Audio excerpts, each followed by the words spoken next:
And that means we are live here on our YouTube channel with our daily Tackle Tradings halftime report, where we break down all the news and all the action in the markets that we find interesting. We got a full crew here today. We got Mark, we got Matt, we got Cody. And Matt, how are you doing today on a Tuesday? Tim, I'm doing absolutely fantastic. Excited to be here with the crew. Can I just say something real quick? Thank you for putting up that nice positive image of the bull and the girl on Wall Street instead of that Pennywise killer evil clown that gives me nightmares. All right. Yeah, killer positivity. I like it. Very good. Mark, how you doing, brother? I'm dancing on top of cars and stumbling out of bars. What song is that? Oh, I just quoted Jonas Brothers. Yeah, I did. Oh, and you're not going to live that one down. All right, let's get down to the action here today, guys. S&P 500 markets, they're all pretty flat. They actually opened up down map, but they rallied back just recently to go back up into the green. A little doji candlestick here. We've got some earnings, round up. We've got some actual real news of substance. CPI report, the market's holding strong. What's your read on the chart? The read on the chart is, well, earlier today on the futures market, the market was just kind of waiting for, that roundup of earnings that were coming into the market, Wells Fargo, JP Morgan, Citibank, Delta. And as those earnings report came out, mostly positive, we'll break those down here in just 1 second. But I think the market's kind of, on mostly a positive news day here today. The CPI report kind of came in line.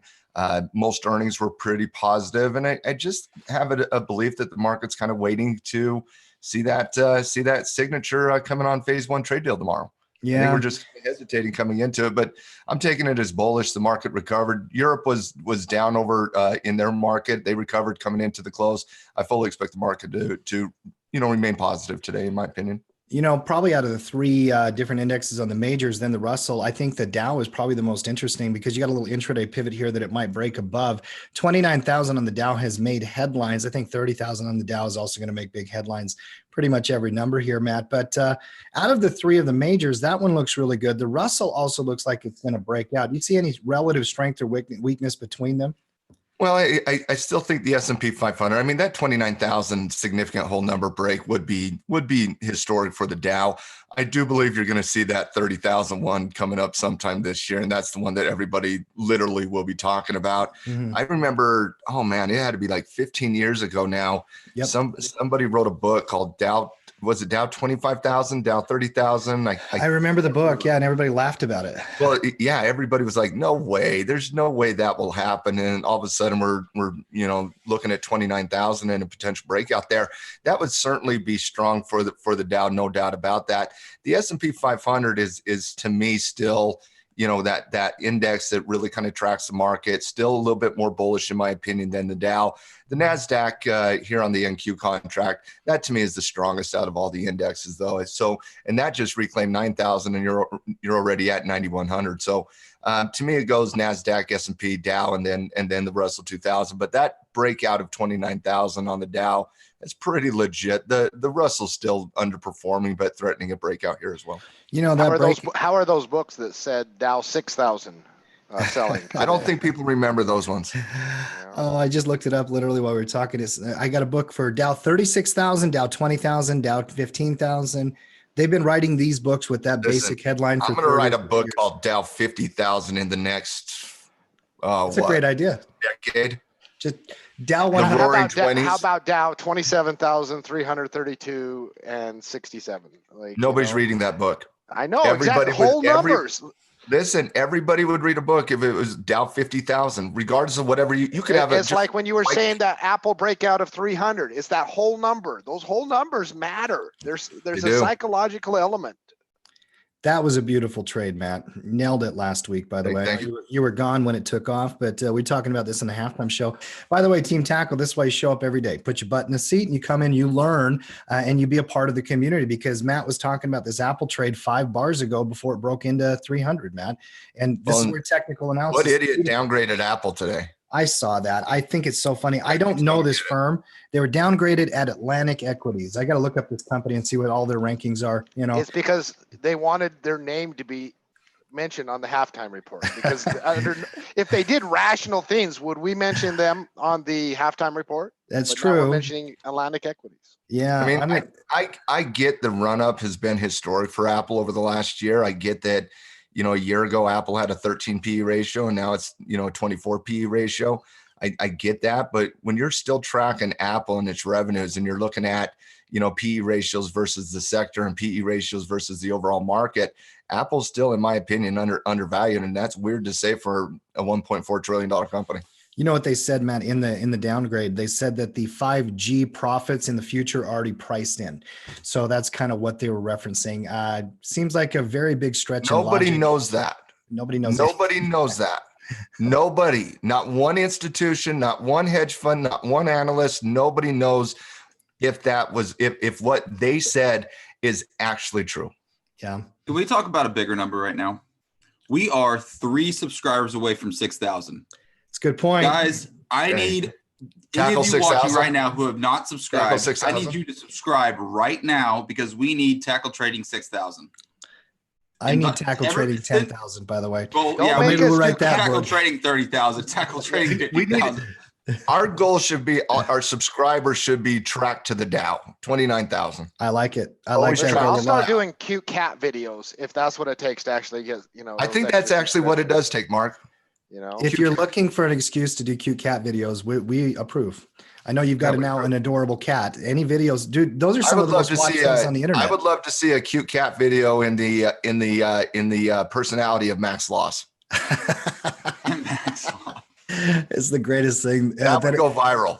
Max Loss has been such a nice gift to my life. I got to tell you, I was laughing my butt off. If you this have morning. not listened to Mark's drop in the podcast, I did put it on my Twitter feed as well. Yep. Definitely go do it. His sign off yesterday was very dark and impressive at the same time. Yeah, very, very true. Very true. Let's get back to the markets here. $DXY. Let's look at the currency markets first, Matt. Talk about some of the economics and then go through the commodities. And from there, obviously we got this bear retracement developing and the dollar's now in a doji for about 3 days in a row. Tuesday, Monday, and last Friday, hitting that 50 period moving average, kind of stuck in a little bit of a range here. CPI numbers came out. Now, you tell me what you got from them. They seem like they're in line. 2.3% year over year inflation, 2%, 0.2 month over month. Nothing's going to transpire out of this CPI report with Fed monetary policy. Even though inflation did tick up versus November. In November, I believe year over year was 2.1%. January, it's now 2.3%. So we have seen a little bit of a year over year uptick past that 2% inflationary target that the Fed has. But if you guys remember, the CPI report was the number one, inflationary report that, the Fed used until they switched to the PCE report a few years ago. So I don't think the Fed's going to do anything with the CPI report. It came in line on the actual number. The year over year did tick up a little bit. The dollar's still kind of just in this fade action here, showing a little bit of a little bit of weakness as every time it hits that 50-day moving average. You can't see it on the intraday chart, but that's right where that 50-day moving average is right there. And every time it hits that, it just gets punched right back down, and you're really setting up in some short-term neutrality on the dollar, where you could see a trader looking at this and saying, okay, if we can reclaim that 50-day moving average, you should see some price appreciation on the dollar. And we talked about a couple trades yesterday that on the long dollar side. And if we do break 97.30, I think there's going to be some really good short bearish trades on the dollar as well. So it's setting up to really kind of create one of those trades we like to call the K trade, where you're looking at an intraday resistance level that's pretty secure, and you're looking at an intraday support level. So you're looking at probably 97.55 and 97.30.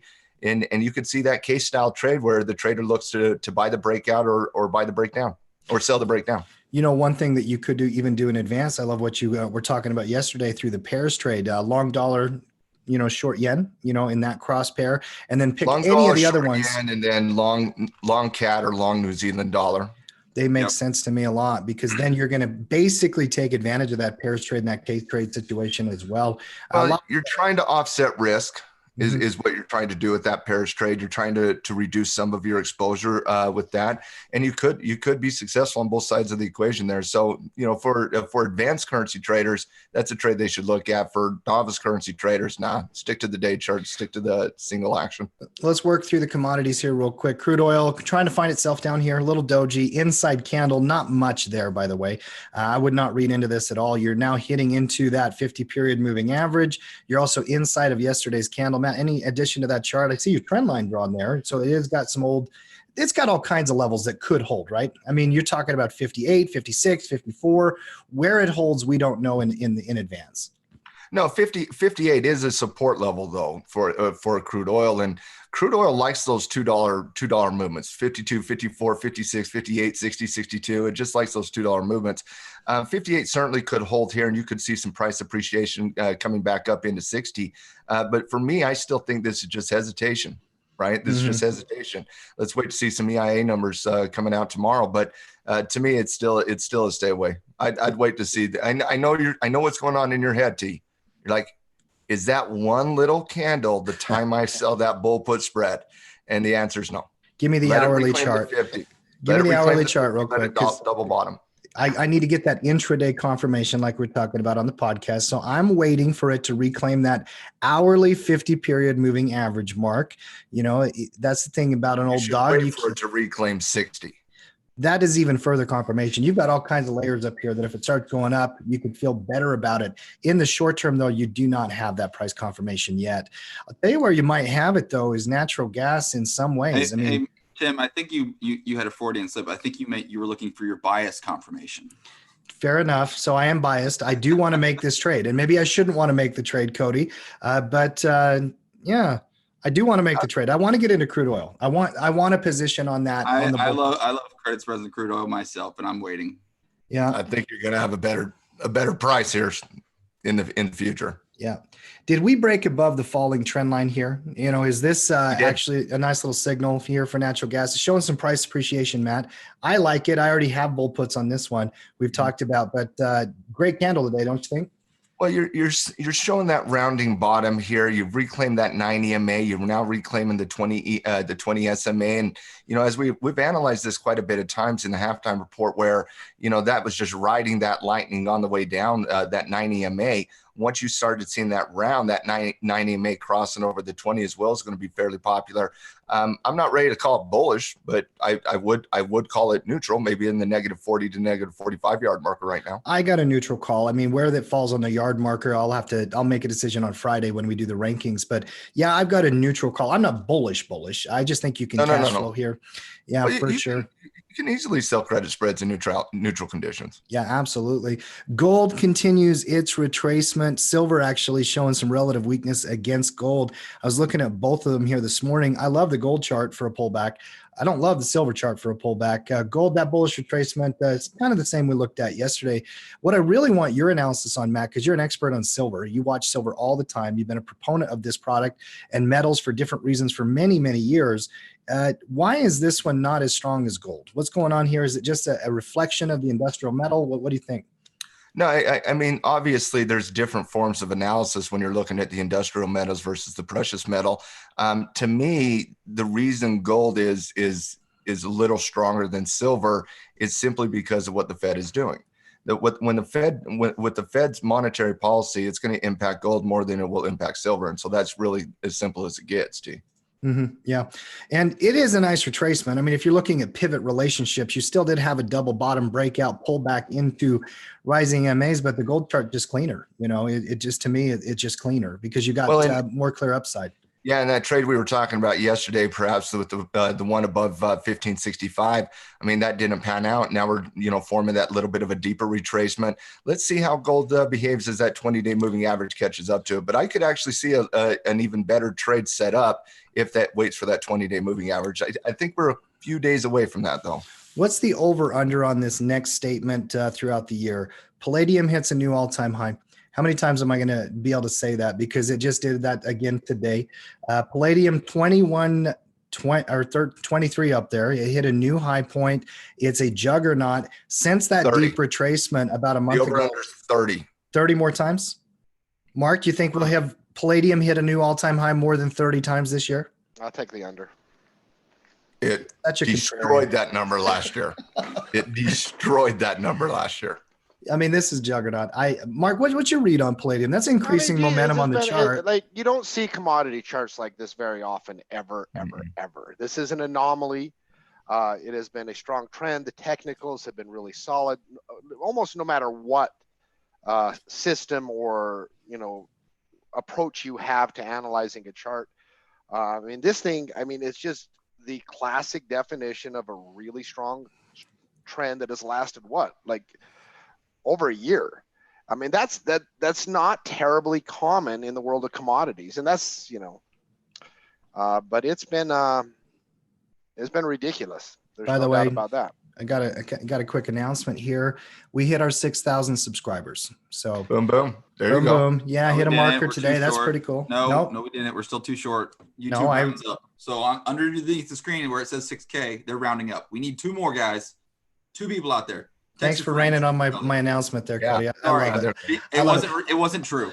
All the shots I've been fake taking news. at Cody, he's been waiting for a moment. He's just been waiting for a moment to be like, I'm going to put Tim in his place here. I like it. The one thing I've learned about watching all of my son's video channels on YouTube, those people ask and beg for subscribers every 14 seconds on their videos. It's like, oh, this is a great moment of the game. Look at him shot. Hey, subscribe.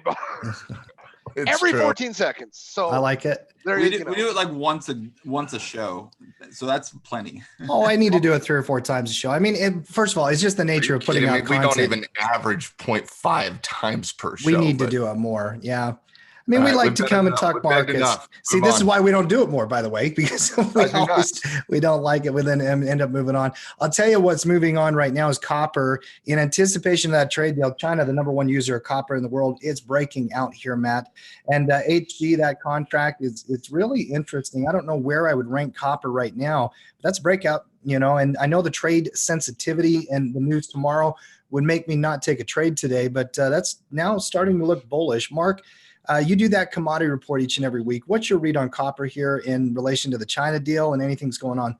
Well, I mean, one of the differences we have when you say look bullish, I mean, is it's breaking time frame. I mean, when you look at it in the short term, absolutely, 100%.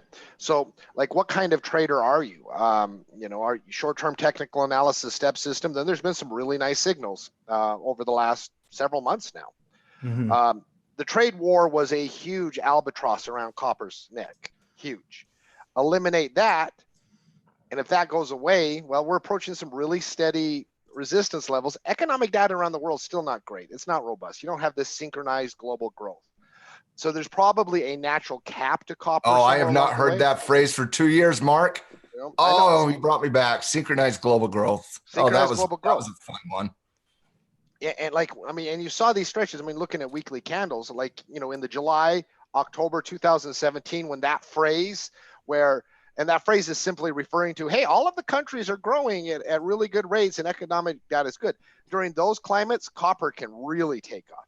That's not where we're at. This is a lot news driven, revert to the mean. Trade war, send it down, eliminate trade war, kind of revert to the mean. Long-term patterns consolidation. But there's some stability here. There's some stability. It's when you're ranking these types of things. I mean, it's a combination of different. And Mark made a wonderful point. The multiple time frame, right?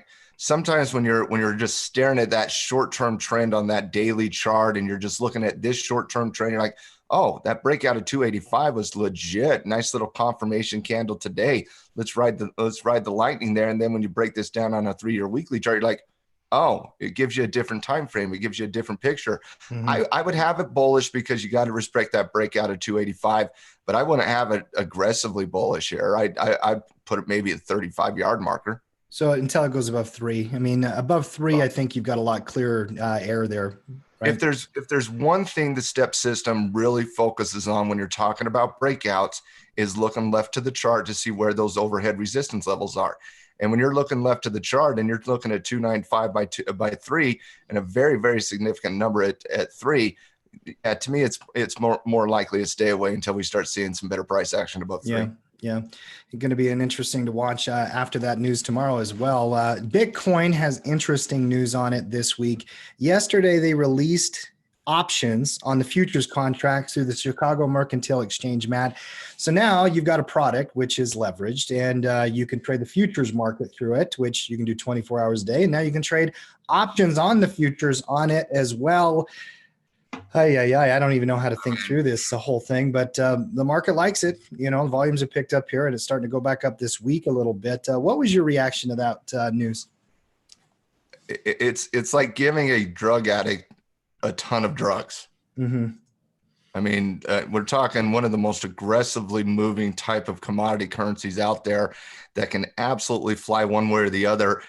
And then you allow the futures market to trade into the futures market with contracts that are going to control thousands of shares.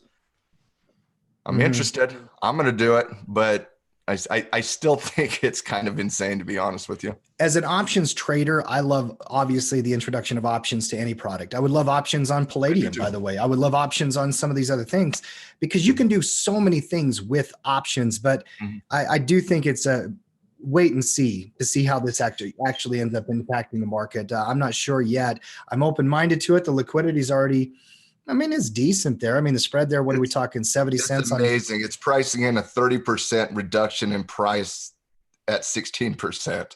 You would never see that on a stock. It's on 73 days out. Bitcoin futures. Bitcoin option chain might be easier to read than the Beyond Meat option chain, by the way. I have no idea how to interpret volatilities on that. I guess my what I'll say in terms of the options on futures on Bitcoin, Psycho Christian Sisson would say, cocaine and hookers, my friend.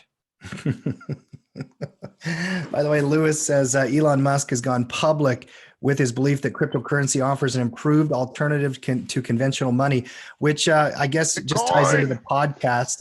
If you haven't listened to it, that's his. We had a fun conversation about that. Let's do some stock analysis here, Matt. Earnings roundup first. One thing I will say on the Bitcoin, it's going to be interesting to see what type of systems we can really kind of look forward to in terms of selling some of these options on the cryptocurrency. Yeah. So I am interested to see how that's going to work out. And, you know, it's going to be interesting to see how, you know, how much volume and open interest is going to come into the market as well. Let's see how that reacts before we start doing something stupid. Yeah, because naked calls won't get you in any trouble. Yeah, don't do naked calls on Bitcoin. No. There will never be a time in Tackle's history or future at any moment where you will ever have a naked call on Bitcoin. That will never happen. That's not exactly an approach we're going to take. There's a lot of stocks I want to talk about for the earnings, Matt, but I think we got to lead with BlackRock Financial, quite frankly. We'll do the earnings roundup here in just a minute, but let's talk about BlackRock, because Larry Fink I was wondering when you were going to get to it, because this is the lead of the day. This is really interesting news, and obviously something that we talked long about before the show. Explain what's going on here with BlackRock and Larry Fink, Matt. Well, Lawrence Fink, the owner and founder of BlackRock, the asset management company that controls $7 trillion in assets.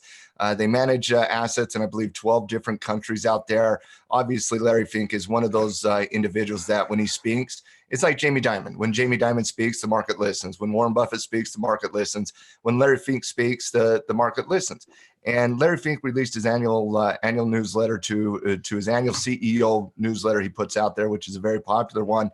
And Larry Fink addressed the climate issues and climate change from a financial behavioral perspective. And it was an absolute just fascinating read. And Larry Fink has been criticized in the past, primarily from, you know, the left-hand side of the political ledger for not doing as much as he probably should from an environmental perspective. And so, you know, whether you want to talk about it from he's a good person, or this is a financially driven type of decision, it was absolutely amazing to read that letter. And basically what it said, and once again, it addresses the climate change. They're going to increase their ETF products to 150 for specific what's called sustainability products, sustainability companies, which primarily means, you know, environmental friendly companies in a large extent.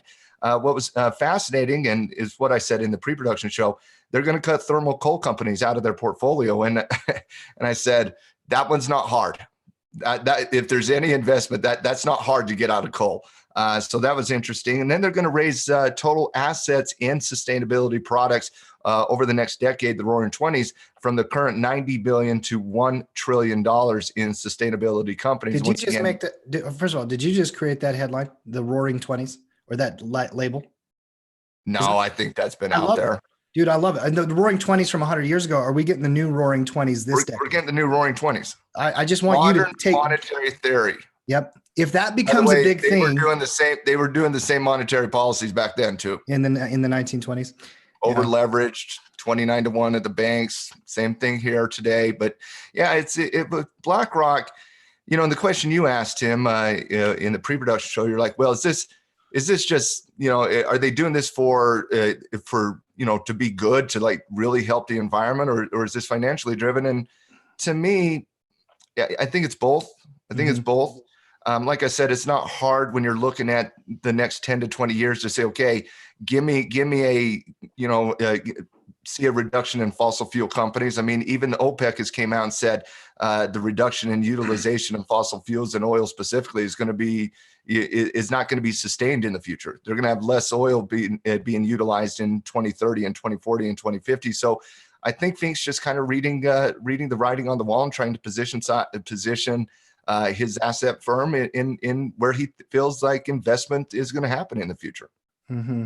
Mark, what was your reaction to this? I know we chatted about it before. My first question was, like I talked to Matt about it, like as a skeptic, is this just financial driven or is it leadership? And I believe it's leadership, and I think it's both as well. Mark, what do you think of this? I mean, Larry Fink expanding his balance sheet in these type of ESG initiatives and companies to $1 trillion over the next, how many years, Matt, did he say he was going to do it? He said decade. Over the next decade, yeah. Yeah, I mean, listen, the environment, our planet is a huge, sometimes the issue for a lot of people. You know, I can't get into Larry's sincere mind, but I can absolutely see why it would be genuinely motivated. But also there's a huge demographic of individuals who have prioritized issues like this. A lot of young people, I mean, that is their issue, plain and foremost. You know, in fact, I went on a date recently, and she's a high school teacher. And she said, Mark, you know, it's fascinating.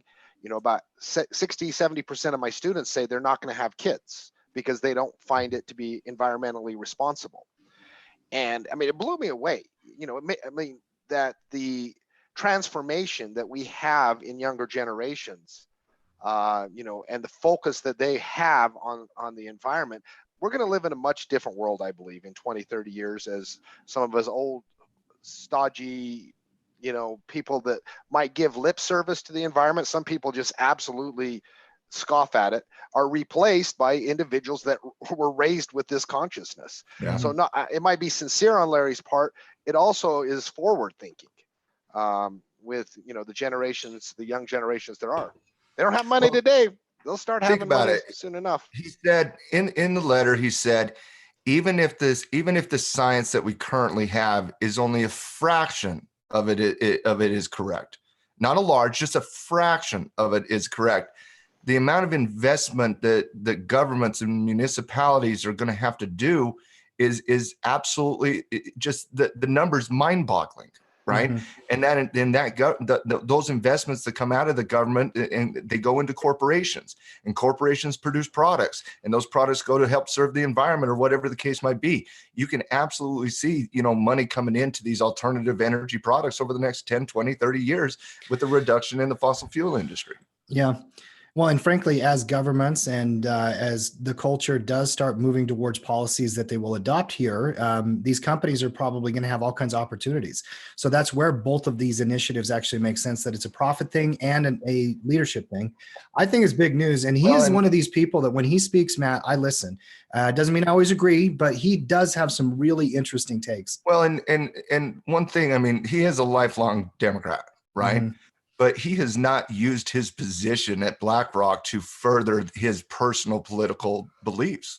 He just hasn't gotten involved in social policy in any capacity in his career. And so this is kind of a step out. And even in the letter, he's like, this is not a political issue for me. This is an investment issue for me. We're seeing the behaviors, and kind of going on Mark's point, we're seeing the behaviors of other generations just simply change. They are. And as the baby boomers get older and, you know, fade away, and as, you know, my generation gets older and fades away, that millennial generation, and especially that Generation Z, the zombie generation, they have different belief systems than we do. They just do. Yeah. By the way, they are set to report their earnings tomorrow before the bell. Should be interesting to see. And how mind you, I also reacts. believe those generations are much more willing to put their money into certain investments that actually mean something to them personally, whereas there's other generations that don't really do that as much. Well, we meet young people all the time, Matt, when we're traveling and speaking. And one of the first questions they have is, what companies that should I invest in? And they look at what the company does. And if it's good for, their ideals and all those kind of things, it's a very common thread we see with millennials and even people in our Tim, whenever I'm analyzing like ExxonMobil or Chevron or Conoco or Schlumberger, and I'm in front of a large audience that, aren't really traders and investors yet, but they're just kind of there learning the basics of it. I always get asked the question about, and this is increasing more and more and more as I've done it more, but I always get asked the question whether or not I would invest in a company that if I didn't necessarily believe in the company just to make money, right? Mm-hmm. And I always say the same thing. I'll trade anything, but I'll invest in things I believe in. Mm-hmm. Yeah, I love it. Obviously, BlackRock, we'll talk about it again tomorrow after their earnings report, but really, really interesting news. And didn't he put out his annual report on this, Matt? You can go read it. And I haven't read the whole thing. It's like every one of these guys that do this. It's an open letter. Yeah, I'm going to have to go check that out and find it and actually read it, not just get the headlines on it, because I find this to be compelling. Let's go through some of these stocks real quick here. One thing we should really kind of look into over the next week or two is creating a list of these types of companies that are those, environmental sustainability type companies. Because I don't think a lot of people understand exactly what that is, right? Most people would think like First Solar and these water companies, solar energy companies, Tesla, but the number one environmental company is Google. Mm-hmm. Mm-hmm. That's a really good call. ESG companies, people who put a lot of time, effort, investment into this. Yeah, I'll put some time into that. I think it's a really good idea, and actually get a list of and a watch. Think about it. Companies. If Larry Fink is going to be over the next 10 years increase $900 billion in these types of companies, there's going to be some opportunity. Whether or not you believe in the political argument or not, there is going to be an investment opportunity, in my opinion. There. Yeah, I'm with you. I'm with you. I think that'll be a great watch list to build. It's the whole purpose of a watch list.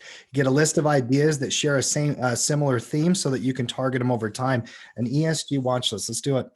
Let's break down these earnings real quick here, Matt. Some bank earnings overnight. Give me the quick numbers and the analysis. JP Morgan, Citigroup, Delta Airlines all beat. Wells Fargo missed.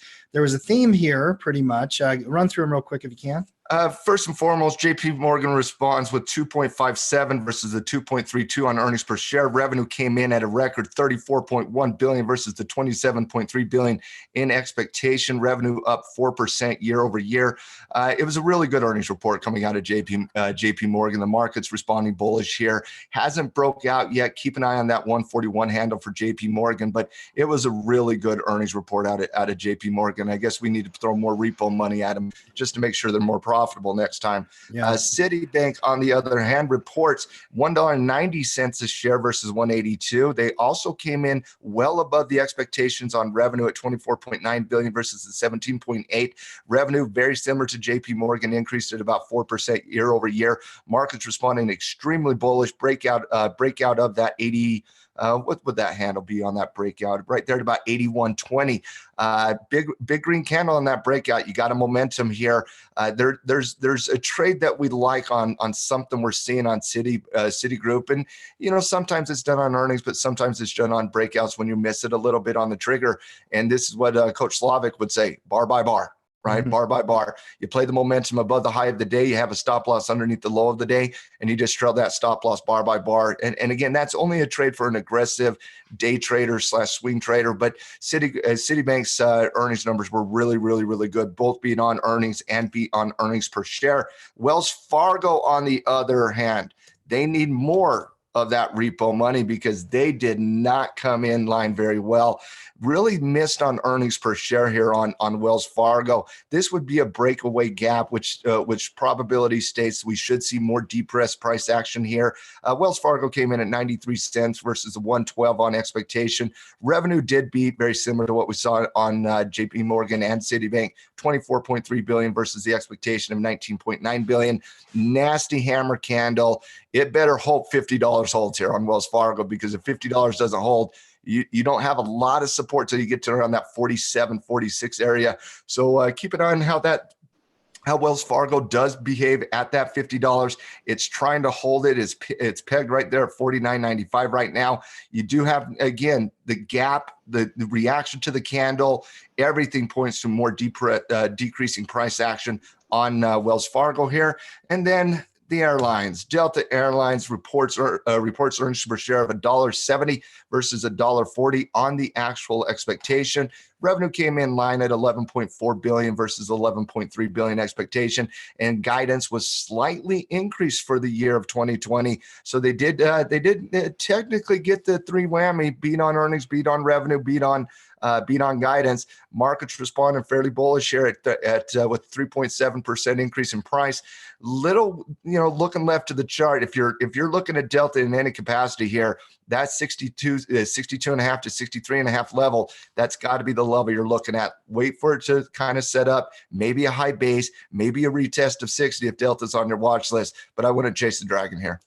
A couple more I want to look at here. Apple Computer had a request from the FBI to release some phone from some shooting in Florida from a couple of months ago, and they said no. It would take me 2 seconds before I said no. Yeah, and I don't remember the details of this story. Mohammed Syed al-Sharami or whatever it is, he did some terrible things and shot some people, and Apple. He had an Apple iPhone and he killed people, and the FBI saying, "Hey, Apple, release this data." And they said, "We respect privacy." It's one of the reasons I love this company, by the way. They stick by their principles. If you respect privacy, you respect privacy even when it's difficult. Yep. If you respect a person's right to free speech, you do it even when you disagree with it. Yep. What's the Benjamin Franklin quote? Those who would give up their sovereignty for rights will have neither, or something like that. It's always said in the same capacity. Oh, it's just one time, just help us out one time. No, it's not. That's not what that means. If you're going to respect privacy, you've got to respect privacy in every single capacity. I'm with you 100%.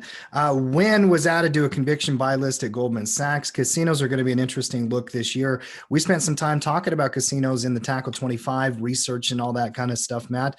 Wynn is an interesting one here, up near the high. It's got earnings coming up. It's been bullish, and if a trade deal happens, it will even be more bullish. If that continues to stay positive, one to keep an eye on. Beyond Meat. Well, I mean, that's why Wynn's up 50% in the last 4 months is the positive trade war. Yep. Right. Ever since October of last year. I mean, those resorts like Las Vegas Sands and Wynn Resorts, they have a lot of exposure to Macau and Hong Kong and China in general. Yep. I'm with you. Beyond Meat, another 10% day. I mean, why not? It had clear air. Trust the chart. Just another Tuesday. Look at the volume though. Mark, doesn't that get your technical analysis heart pumping a little bit? Forget the company. You see the volume pick up off of the low like that. I mean, that has to get your interest in some ways, at least to read the chart. I actually don't use volume in my decision-making process. At all? It's not a part of your process. That's interesting. Almost every technician I know does. So, I mean, we can chat about it. It's a whole philosophical, boring discussion that requires layers of whatever, but podcast discussion. I'll agree to disagree, and we'll take that conversation later. But Matt, this is impressive here. The candle's not impressive today. It's not holding, but this run here from 75 to 120 in, what is that, 6 days? Well, it's extremely impressive, and I still don't care. Yeah. Pinterest. Here's one you'll care about. Okay. Honestly, guys, how do you, as a trader who's rules based, how do you trade Beyond Meat here? Unless you got in at the breakout, 4 or 5 candles ago.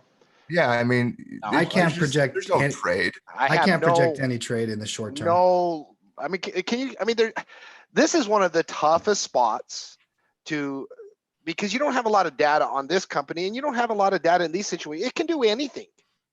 Like you have to go like to 5-minute charts and stuff to even like start to get a sense of technical analysis. So, by the way, I was looking at the option chain on it. I guess part of me, my options nerd kicked in a little bit, and the volatility is so difficult to read on that.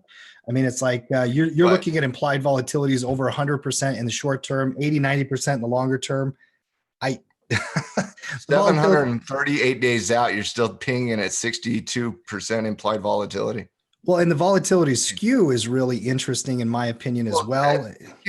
You can't even trade options on this company. It's crazy. It's literally crazy. You I will can't never short trade it. this company. You can't buy put options on it. It's insane. And technically, there's no technical analysis here, guys. Like zero, none. There's no technical read in any capacity that you could get a probability factor here. You can get a nickel on the $50 strike in February, Mark. Listen, I'll never trade this company until the next time I do. Like, it's just that simple. All right. Because these kind of stocks, for whatever reason, this is like one of my soft spots. I'm like, I'm gonna beat this insanity, and it's like this challenge, and I'm like, all right, this is craziness. I'm gonna go find a way to beat it because I don't know. I should never be allowed near this chart because I want to go figure something out now. We're triggering Mark here, Matt. Bad memories from I know you get fascinated with this company, but I honestly, there's certain charts that are impossible to get a probability factor on. They just and this is one of them. It's just that simple. I think my fascination is just in the nature of human behavior. A company going from nothing to up $50 in 6 days. Are you kidding me? There were 6 millennials who bought that. This is all hedge fund bait. The hipsters. Yeah. By the way, this might be on that environmental 10. It's Where you think might be buying this. Mark said this earlier today in the pre-production show. We were talking about things trending on Twitter, and Mark's like, yeah, 800 people were doing it. That's kind of how I feel about Beyond Meat. Like 800 people bought it. The black pools and the hedge funds have been driving it through algorithms, shaking everybody out. Implied volatility is through the absolute roof. And like, I'm like, why do you even keep asking me to analyze this company? There's no trade. It's going to be Ever. a lot.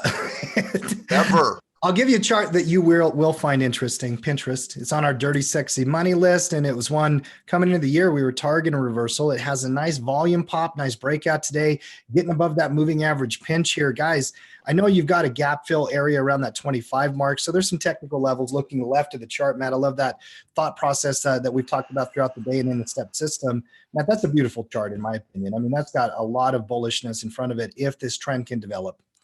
Well, we've talked about that trigger above $20 quite a bit over the last few weeks. TAC 25, dirty, sexy money candidate. Honestly speaking, one of my favorite of the social media companies. I mean, obviously, never going to be a competitor to the Facebooks of the world, but I just always with this company. I've said it before, but I always come back to one simple belief on this company. I don't go to Facebook to get marketed to. I don't go to Twitter to get marketed to. I don't go to LinkedIn to get marketed to. I don't go to Instagram to get marketed to, but people go to Pinterest to get marketed to. Yeah. Yeah, the demographics of this company of who goes there and why they go there. And they actually spend, Matt, they actually end up converting usually a higher income bracket. There's a lot of things behind this company that I really believe in. And the chart looking good here today with a volume spike and a breakout. Love it. Love it. What was the news? I didn't see the news on it. I saw the headline, but I don't remember. I didn't read the article. I saw, let's see here, stock surges 10% after eMarketer says it has passed Snapchat in its user. So it came out with some user database information. Oh, yeah. Snapchat's going to die in time. So at some point, but probably an excuse for somebody to come in and buy, Matt. That headline doesn't justify a 10% run, but I think a lot of people have been targeting this company, and I'm sure there's a lot of subscriber growth is the number one factor in these social media companies, though. Yeah. Yeah, more people to market to. It's a good point. It's a really good point. Boston Science here. We cannot skip this one here because they had earnings in 3 weeks. This is a Tackle 25 stock. We know the fundamentals. It's a good company. I will stand by that. We've done the analysis here, Matt, but they came out and said that they're going to have lowering guidance for the year. Stock gap down, 6% here, 6.5%. This is unpredictable stuff that can be frustrating for a trader. There's no question about it. Talk a little bit about what drives this and why companies are doing it and how you reacted to this news today. I remember being in an iron condor many years ago on ISRG, and there was 3 weeks to go before the earnings announcement, and my expiration was before earnings. I wasn't going to carry the condor through earnings. And so I think my condor expired like the week before earnings or something along those lines. And all of a sudden I wake up and ISRG is down 100 points, down 20%. And I'm like, what in the world happened? And they pre-announced earnings. And when a company pre-announces an earnings, typically it's done 2 to 3 weeks before the actual earnings report. It's not very common. It's actually fairly rare, but it's typically because the company wants to price in something negative. And just think back last year, guys, when Apple, they didn't really pre-announce their earnings numbers, but they just gave a little bit of a warning, and Apple's down 10% overnight, right? And then their actual earnings numbers comes out, and Apple, beat the lowered expectation, right? And then Apple went on to have a plus 84% year in 2019. Boston Science came in, and I don't exactly know what the numbers were, Tim. What were the numbers? I saw the headline news. I even dug into it, but basically, I don't know the exact number. They just said that their preliminary sales expectations for the fourth quarter will be lower. They downwardly revised top line guidance of the revenue number as well. I don't know exactly how much they were lowering it, but basically they said that their core business units, they expect to grow this year, just not as much as previously expected, Matt. So they're lowering expectation coming into the earnings report. And that's why companies pre-announce. You never see companies pre-announce anything when they think it's going to be positive. Mm-hmm. They never do it. They only do it when they think they're trying to price in something negative. And so that's what happened on Boston Science. And quite frankly, it can be one of the most frustrating things as an investor. As a trader, not a lot of people trade Boston Science. It's more of an investment type company, cash flow type company. But this is extremely frustrating for the investor class because we want to make a decision. Not every time we do it, but we want to make a decision before the earnings whether or not we should call her, whether or not we should buy protected put options. Mm-hmm. And this takes away that authority. That takes this decision away. And so it's frustrating for the investor class, but it does happen. It's rare, but it does happen.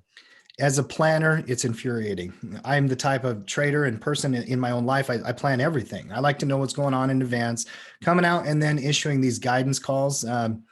Yeah, it's frustrating. There's no question about it, but it's the nature of the market. You also get upgrades and downgrades. But I do think you lose confidence a little bit. Yeah. Right. I think you lose confidence a little bit when a company does this.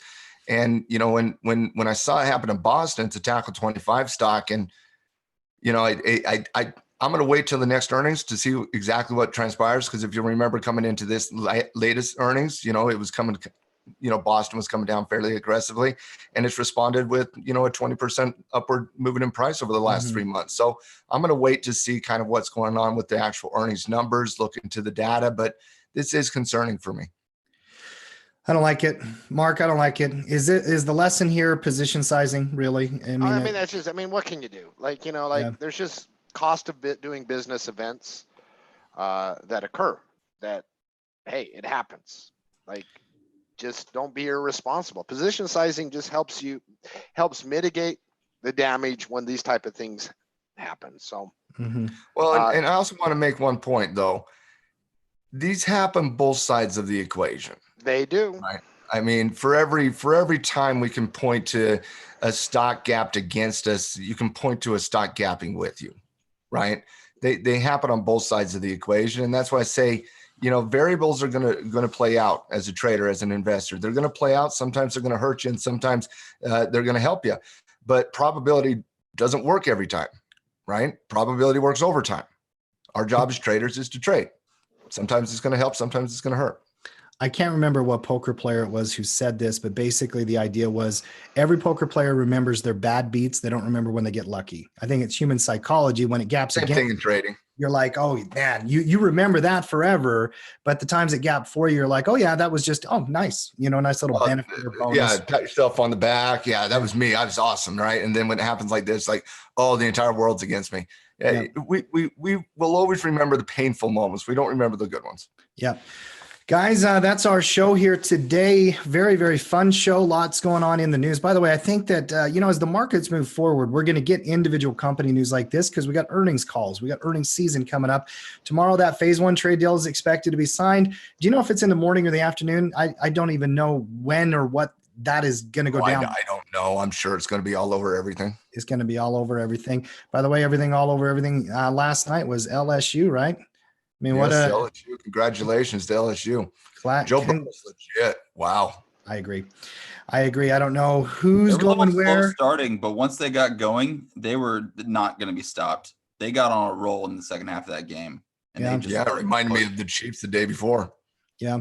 Oh my Yeah. God. Yeah, the Chiefs reminded me of what was it? The 93 of the Oilers and the Bills came back, and it was one of the greatest comebacks in history. The Chiefs did it again. I guess Houston just has a habit of letting people come back. Yep. All right. Before you leave out there, everybody, hashtag Team Tackle. It's always great to have you in our show and coming and joining us live. Make sure that the subscribe button is clicked and that you're actually subscribed to Tackle Trading so that you can come back and join us each and every day at 12:30 p.m. Eastern. There's a link in the bottom always to a 15-day free trial of our pro membership. There's a lot of stocks on the option and stock report, guys, that are set up real nicely. And this morning and last night, actually, Matt, we dropped our podcast for the week, which by the way, the 2 minutes on Max Loss, go see Matt's Twitter account. I should just play it right now. It's that good. I would enjoy it. It is so good. You don't Let me see if I can find it. Did you see the cartoon kind of ish image that David put in our Slack thread? No. Oh my God, Matt. Can I bring this up while you find that? Slot on the Trading Justice podcast.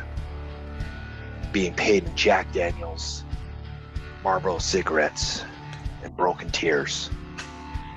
My message today is simple. I love bubbles. I love the little bubbles you blow out of that plastic hole as they float through the air. The moment of happiness and joy I experience in life, rather than the destitute and destruction of traders. It's another reason I love bubbles. When bubbles occur, when the market is euphoric, traders have a tendency to feel invulnerable, to feel like they can do nothing wrong. They get irresponsible with their decision making. And then eventually I come knocking. Max Loss. Wrecking their world. Taking their profits. Debbie from Des Moines. Tony from Tulsa. Tim from Utah. You're all on my list. I'm watching you. I'm waiting for you. Bubbles. They get people buying BMWs and spending like fools that just won the lottery. But then I'll be come knocking. So do not email Team at Tackle Trading for a 30-day free trial. Don't learn those silly concepts such as protecting your portfolio, proper money management, the other valuable lessons that Tackle Trading teaches you. Because when this bubble bursts, when this market euphoric event ends, I'll be adding to my long list. Longer than Pennywise, longer than Jason. I am the reckoning of the human existence. I am Max Loss. Oh my Loss. God. I am the reckoning of I human love existence. the background music too. It was Oh, it's so fantastic. fantastic. Tim, if you don't have that picture, I got it on my screen. If you want me to share it. Let's tweet it out. Why don't we have everybody go hit at Tackle Trading, at Trading Justice, and go find that Twitter feed from Matt at Matt. Is it at Matt Justice 13? Matt? Yep. And like and retweet that Max Loss audio. Are we going to get another one right now, Mark? You degenerate losers. Max Loss doesn't smile. That picture of Max Loss has him smiling, and he doesn't smile. He absorbs energy. So get it right, you fools. This is a thing. It's a total thing. It's my Thing. favorite. It's my new favorite thing. thing. Wonderful job today here. Cody, Matt, Mark, we will see everybody tomorrow. In fact, Matt, I think you're going to be gone tomorrow, but we'll have a show here like we do each and every day. We're going to have a lot of fun, bring a lot of value.